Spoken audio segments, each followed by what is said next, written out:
Bonsoir, c'est Azilis. Donc, qui revient pour vous faire part de sa toute dernière lecture. En effet, j'ai fini ce matin le premier tome de A comme association, donc qui s'intitule La pâle lumière des ténèbres, de Eric Lhomme. A comme association, c'est une saga euh, faite par deux auteurs, Eric Lhomme et Pierre Bottero. Pierre Bottero, c'est un auteur que j'ai découvert voilà, il y a déjà quelques temps grâce à Livre Addict. Au grand merci Livre Addict, et notamment Maxou qui m'avait conseillé sur les trilogies à lire et voilà, me resituer un peu dans quel ordre les découvrir. Et à l'heure actuelle, j'ai dû lire La Quête des Whelan, la trilogie des mondes des Whelan, et je vais probablement à la rentrée découvrir Le Pacte des Marchombres. Mais là, il s'agit de toute autre chose. Pierre Bottero a écrit avec Eric Lhomme un tome sur deux à peu près.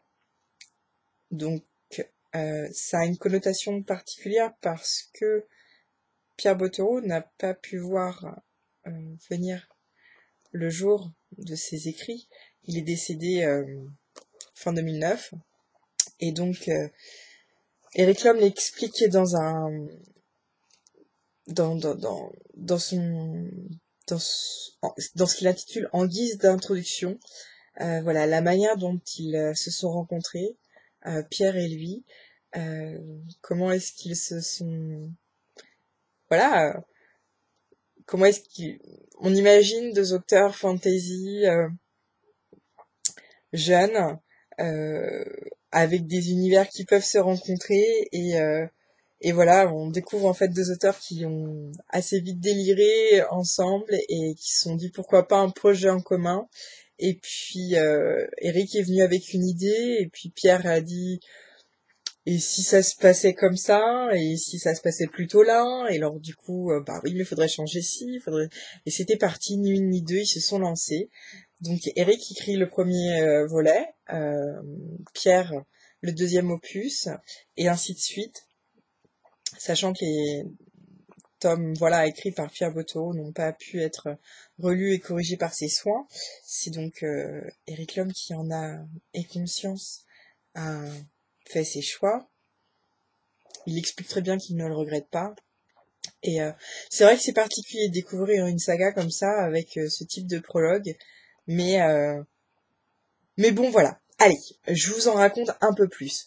Donc c'est jeunesse, c'est fantastique, et c'est génial. C'est génial, c'est frais, c'est pétillant. Donc dans ce premier opus, en fait, on découvre à Jasper. Jasper qui donc comme le sur sa petite carte voilà, d'identification, voilà, qu'on découvre en quatrième de cours, à 15 ans, il est grand, maigre, peau blafarde, des yeux de charbon, profession agent stagiaire à l'association et lycéen à ses heures perdues. Signe particulier, pratique la magie, joue de la cornemuse dans un groupe de rock médiéval, aime les mauvais jeux de mots, donjons et dragons, l'agent stagiaire Ombe, et puis mission, démanteler un trafic de drogue chez les vampires. Et c'est génial. Jasper est comment dire, un ado, déjà adulte, et il est hyper actif, le garçon, il a 15 idées à la seconde, c'est terrible, et là, c'est lui qui raconte, et il nous fait part de tout ce à quoi il pense, et y compris quand il s'évade un peu dans des pensées un peu ubuesques, quand tu fais des mauvais jeux de mots en disant ouais non c'est vrai c'est pas trop approprié, mais voilà. Donc je crois que pour certains c'est un aspect de la personnalité Jasper ou un aspect de la narration que voilà certains ont dû trouver un peu lourd en mais mais moi je l'ai trouvé super drôle. J'ai trouvé super attachant, très marrant. C'est très court, hein, ça fait à peu près même pas 150 pages. Et ça, ça va à 15 000 à l'heure. C'est génial. J'espère voilà, qu'il y a des loisirs atypiques, qui a une profonde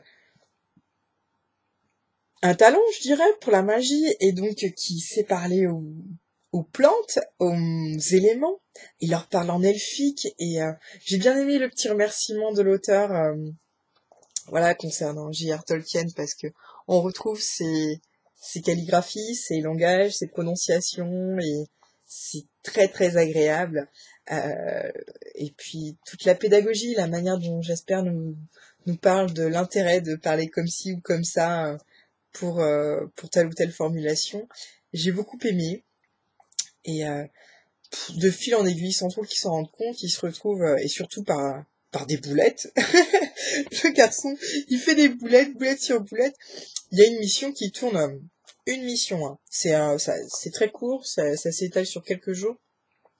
Il y a une mission qui tourne plus ou moins vinaigre et dont il se dépêtre avec brio et en même temps pas mal de pétoches. Mais bon, c'est c'est frais, c'est pétillant, c'est jeune, c'est de la jeunesse comme je les aime parce que ça ressemble vraiment à